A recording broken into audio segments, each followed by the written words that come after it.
and welcome to PoolManager2. We're really excited about this release as it makes PoolManager easier to use and far more flexible. After you get PoolManager2, check out the documentation section via the link at the top of the website, and you can follow this guide for much more detailed information about how to get going and the inner workings of PoolManager2. Also note that we offer example files. These are not included in the PoolManager download, but you must have PoolManager installed for them to work.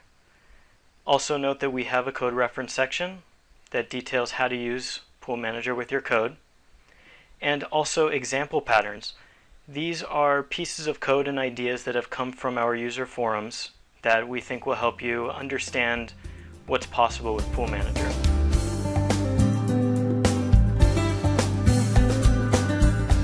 Getting started with PoolManager is simple and has almost no learning curve. I have a completely new project here. Just going to go to Assets, Import, Custom Package, and select PoolManager2. Make sure I'm selecting all, and import the package. You'll notice down here in my plugins folder, we have a Pathological Games folder and a PoolManager folder, which has the PoolManager files. You don't really need to go in here, as access is provided through the Component, Pathological, PoolManager menu. To begin, we need to create a spawn pool. I'm just going to create an empty game object, call this Shapes Pool, and I'm going to add a spawn pool component. Now I could type in the name of the pool here, Shapes, but by default PoolManager will use the name of the game object the spawn pool is attached to, and if it finds the word pool, it'll strip it off. So without typing anything in here, I've created a Shapes pool. This is really just to make things easier if you start getting into storing these as prefabs. And that's really it. I can go into my code now and replace Unity's instantiate with PoolManager's spawn, and replace Unity's destroy with PoolManager's despawn, and everything will work as expected. In the next part of this video, we'll go a little bit deeper into some of PoolManager's more advanced features.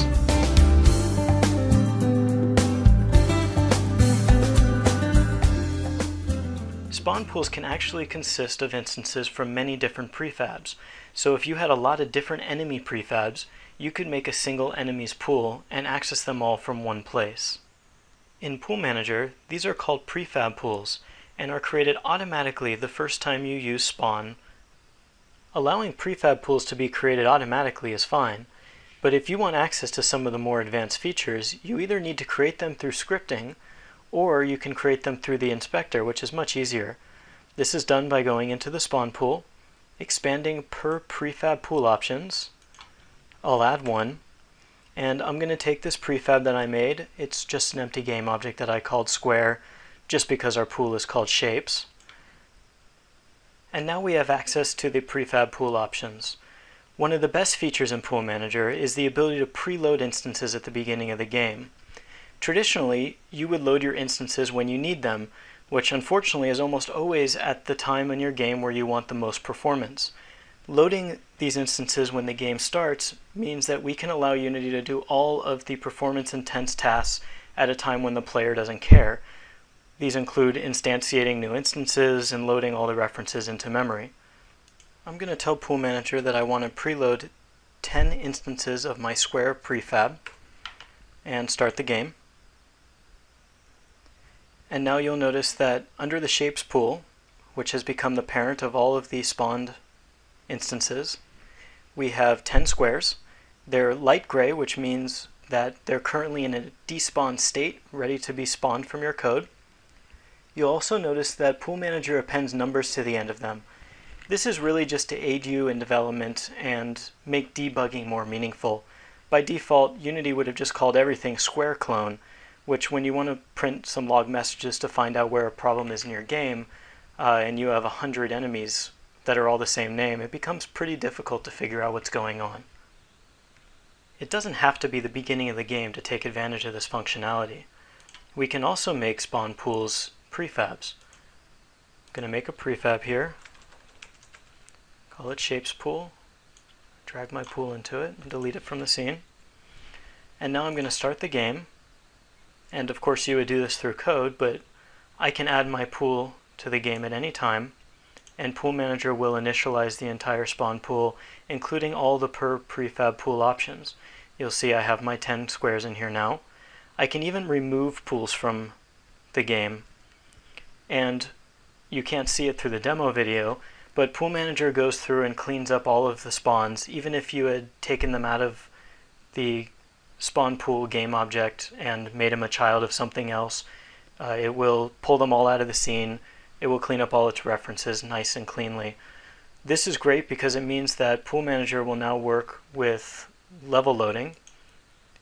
And you'll also notice, if I look in my pool, that we do have a Don't Destroy on Load option now. This means that if this is checked and you load a level, that the game object will be persistent. Let's look at the rest of the features now. I just need another prefab to work with. So I'm going to make one called Triangle, and I'm going to get another prefab pool up. And let's load 50 of those.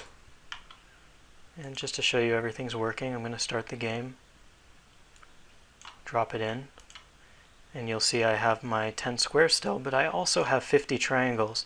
And again, notice that both of these are in a single group called Shapes, and Pool Manager just manages that for you.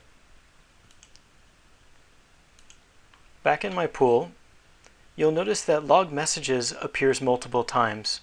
We have it in each prefab pool as well as at the spawn pool level. If you turn on the spawn pool level, you'll receive information about everything going on in all of the prefab pools. If you turn on just a prefab pool, you'll only see information about that pool. This is really handy if you're just working with squares, for instance, and that's really all you want to know about. Limit instances will limit the total number of instances allowed to be spawned at any one time. If I were to put 50 in here, then I could only have 50 squares in my game at any time. As soon as I try to spawn number 51, the spawn function will return null. Call despawn is provided for situations where you find yourself with a lot more instances than you expected. For example, say that you plan to not need more than 50 enemies in your game. Then you create a one-time event where suddenly you need 200 enemies. Well, after the event, you don't want to keep all of those around in memory for no reason. What cold despawn can do is it can remove those enemy instances from the game completely as they despawn. And it will do it in a smart way so that not too much is done on any one frame. Be sure to check out section 2 of our guide for more information on the features you've seen in this video, as well as a special search feature that will search both the documentation site, which includes the guide as well as the code reference, and it will also search the user forums in case we've been discussing something that you're having trouble with. Our example files also contain a couple different ways to use Pool Manager with scripts, from just simple use cases all the way through doing things entirely through scripting. It also demonstrates our pre-runtime pool instances. These are objects which exist in the game before the game starts, so if you have items around your world that a player needs to pick up or anything else that should be there and placed ahead of time, which can then be despawned and reused, you can do that as well. Thanks for watching this video. We hope to see you on the forums. And remember that we don't just sell Pool Manager, it came out of our own game development, and we love the opportunity to discuss ideas, and if a cool idea comes up, we'd be happy to add it.